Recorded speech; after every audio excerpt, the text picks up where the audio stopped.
Welcome to the Ignite lesson explaining the cost of goods sold, sales projections, and break-even analysis.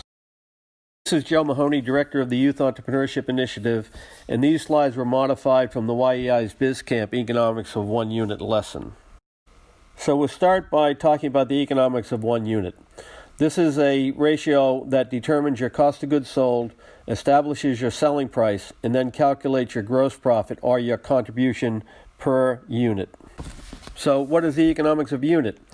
Economics of one unit is the method of evaluating the financial feasibility of your product or service. The EOU takes into account the cost to produce one unit, also refers to as the variable cost.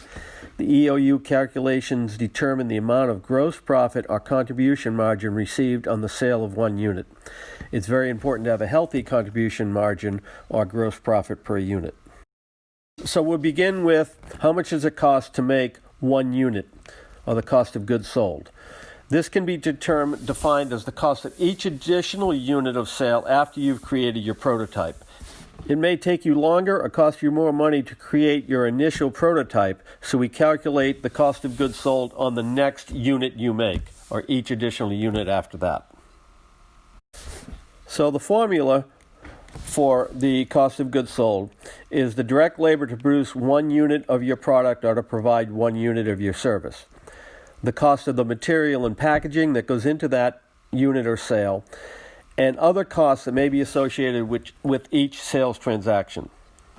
So in BizCamp, we use the gift basket company as our example. So our unit of sale is one decorative gift basket containing bath products and gift items. So in the gift basket activity, we'll begin with how much labor goes into making each gift basket. So we set up all our products in a supply room, we begin to assemble the gift baskets, and we determine that we can assemble 10 baskets in 1 hour. Then we decide that we want to earn $20 for each hour of labor we spend assembling the baskets.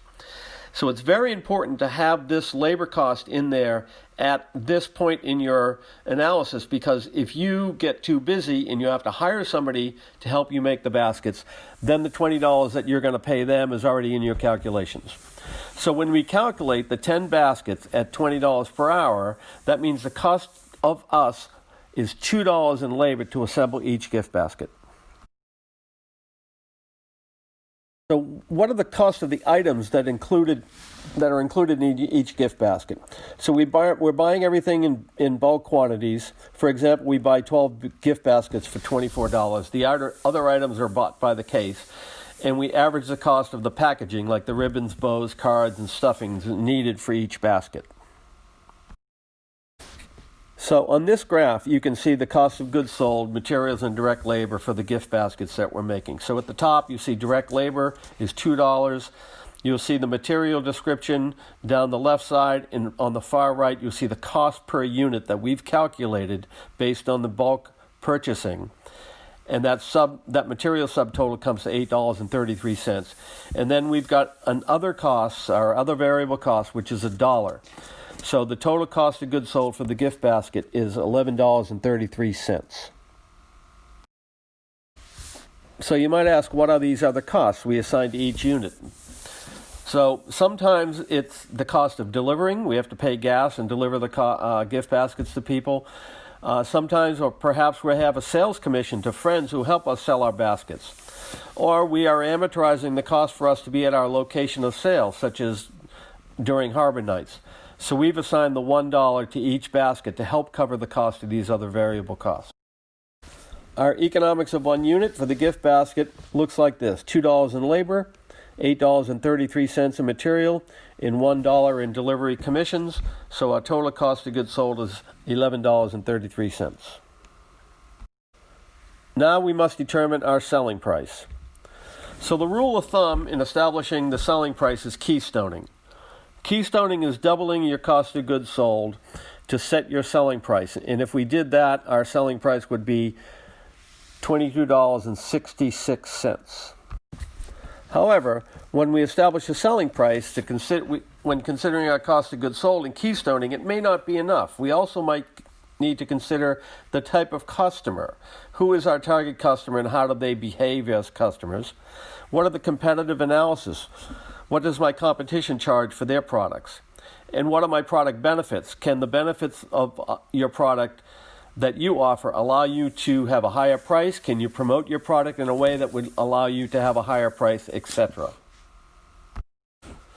So in considering our type of customer, we're selling at Harbor Nights, on Front Street, and at Dockyard, and we're selling to Bermudians on special occasions. And then our target customer is tourists off the cruise ship or Bermuda buying specially themed gift baskets. So now we do some competitive analysis. We've evaluated our competition in the gift basket business, and items like ours are priced as high as $50. In fact, Brown & Co. has a gift basket similar to ours selling for $60. And then we look at our product benefits. We're offering Bermuda-made products. We're going to deliver the baskets to Bermudians for special occasions, and we want to be able to compete with tourists who are coming off the cruise ships, and they're somewhat price sensitive. So taking into consideration all of these items, we should be able to determine our selling price. So you see here we've got our unit of sale defined and our cost of goods sold at $11.33. If we keystone, that gives us $22.66. However, the competition is as high as $50. So we believe our target customer would be willing to pay $30 for our gift baskets. So we're pricing it out at $30 per unit. Now we can calculate our gross profit or contribution margin per unit. And that's done simply by taking the selling price, subtracting the cost of goods sold, giving us the gross profit and the contribution margin per unit. So here you see a graph of our gross profit per unit, basically saying our selling price is $30, all of our costs listed, equaling the gross profit per unit of $18.67. So we're now going to project our monthly sales. Now, in the lessons at BizCamp, we go through a whole analysis and an explanation of this, but I'm simply going to come to the conclusion that we're projecting to sell 1,080 units per year. If we divide that by 12 months, we get an average monthly sales of 90 gift baskets. So here you'll see the projected monthly gross revenue. So 90 baskets at 30 gives us $2,700. The COGS are 90 baskets times the 1133 for $1,970. So the gross profit on the 90 baskets for the month is $1,680.30. So at the end of the month, we have $1,680.30 in gross profit. Now, can we take this money out and spend it? No, we can't, because we have fixed costs or monthly operating costs, also known as overhead and sometimes referred to as your burn rate. The difference between variable costs and fixed costs is defined by how they relate to sales, and this is a very important concept to understand. Your variable costs only occur if you have sales. You don't have to make more gift baskets if you're not selling the ones you've already made, so you don't have to incur the labor and the products that go into that. While monthly fixed costs or operating costs occur even if you don't have sales. So just remember, variable costs do fluctuate with sales or services performed, while your fixed costs do not fluctuate with sales.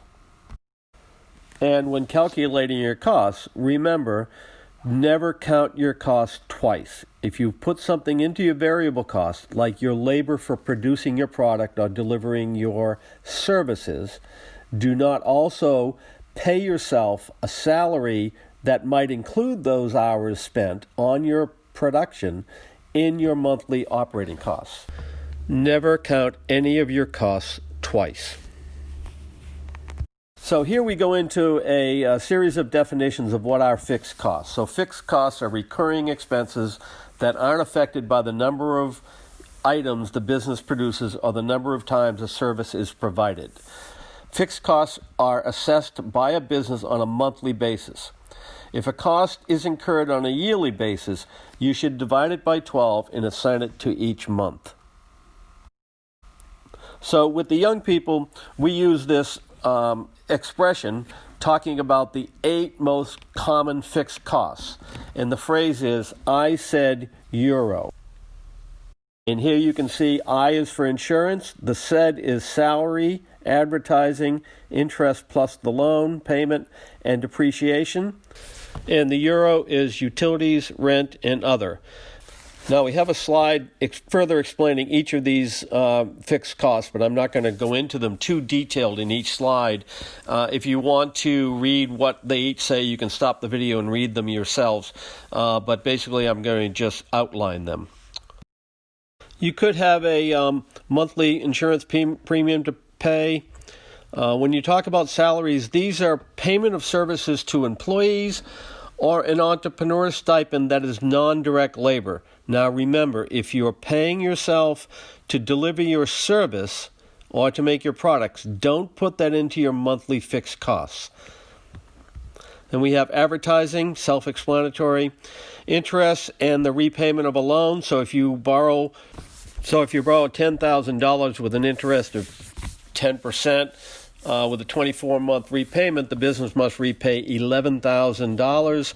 This bank loan must be considered as a monthly fixed cost of $458 a month for 24 months.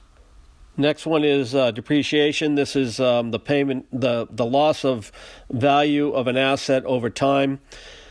You have your utilities; those are self-explanatory. Rent, I think everybody understands that. And then other, which is a catch-all, which with anything that doesn't fit in the above categories. I tend to not encourage you to use other. If you're talking about unforeseen costs, we calculate that on an annual basis, not on a monthly basis. So you are not encouraged to use other. On your Ignite worksheet activity, you need to choose your unit or minimum value of product and calculate your cost of goods sold. Those sheets are similar to what we just went over. So this is just an example. Pick your unit to use as you run through this exercise on the worksheets. Identify your unit, the unit you're measuring, and list your unit's fixed costs. Let's now go over your monthly sales projections. This is a key section of your business plan. You need to form an estimate based upon assumptions and calculations of the number of units you'll sell each month. They relate directly to other parts of your business plan, such as your market analysis, your competitive advantage, your promotional plan, your cost of goods sold, selling price, and fixed monthly costs. Some key assumptions you might want to consider is how large is your target audience? How well known will you be in the first few months of business?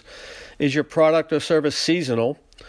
How many units can you produce each month? Or how many services can you provide in a month? Does your customer need your services monthly? All of these assumptions you must consider when calculating your sales projections. Now you're ready to go to your Ignite worksheet activity and choose your operating process and calculate your fixed costs. So identify the unit you're measuring and list your unit's fixed costs based upon the I-SED Euro model that we talked about. So the next slide we'll talk about what is the break-even analysis. The break-even is a useful tool to determine what point your company is profitable.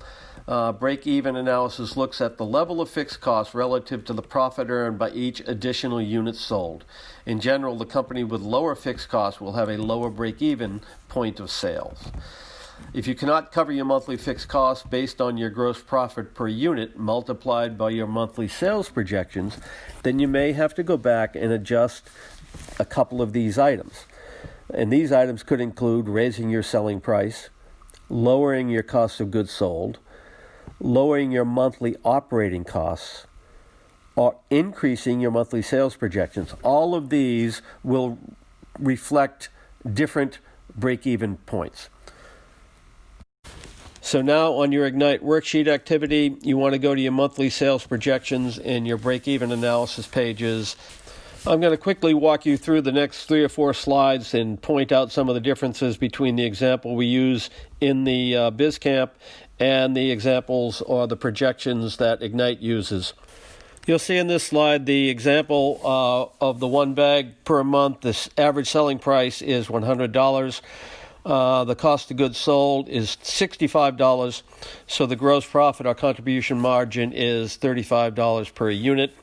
They're projecting loyalty for over 12 months with 125 customers the first month, with an increase of 10% in succeeding months, yielding sales projections as you can see below, and the store's monthly fixed costs are $6,000. So to calculate your break-even analysis, you take your monthly fixed costs and you divide into that your gross profit per unit. So you break even when you can sell X number of gift baskets. And in some of the other exercises, we've projected that our monthly fixed cost for the gift basket company is $550 a month. And you recall we had our gross profit contribution per unit of $18.67. So when you do the math on that, the break-even equals 550 divided by the 1867 equals 29.5. So your break-even is 30 gift baskets per month. So the key difference between what we do in BizCamp and what the Ignite worksheets talk about is the base contribution margin ratio. And this is a much more sophisticated way of looking at it than we do it with the young kids, but I think it's very valuable. So if you see the contribution margin per bag, $100 sale price, $65 cost of goods sold, yielding a contribution of $35 per unit. If you calculate that out, that ratio is $35 divided by $100 equals 35%. So in this next slide, we talk about the break-even point being computed as a fixed cost of $6,000, a contribution margin ratio of 35%, equaling a break-even of $17,143. So in order to break even at $100 per bag, the company needs to sell 172 bags. So the break even then becomes 172. On the next slide, you'll see how long it takes to reach break even. It is estimated that somewhere in the 5th month, the company will begin to sell that 172 bags and will begin to break even. So now you're ready to go to the Ignite worksheet activities and choose your unit of sale or your minimum valuable product and calculate your break-even analysis. Best of luck with this exercise. It's been a pleasure to walk through these slides with you, and I hope they have been helpful in getting you to your end result. Thanks very much.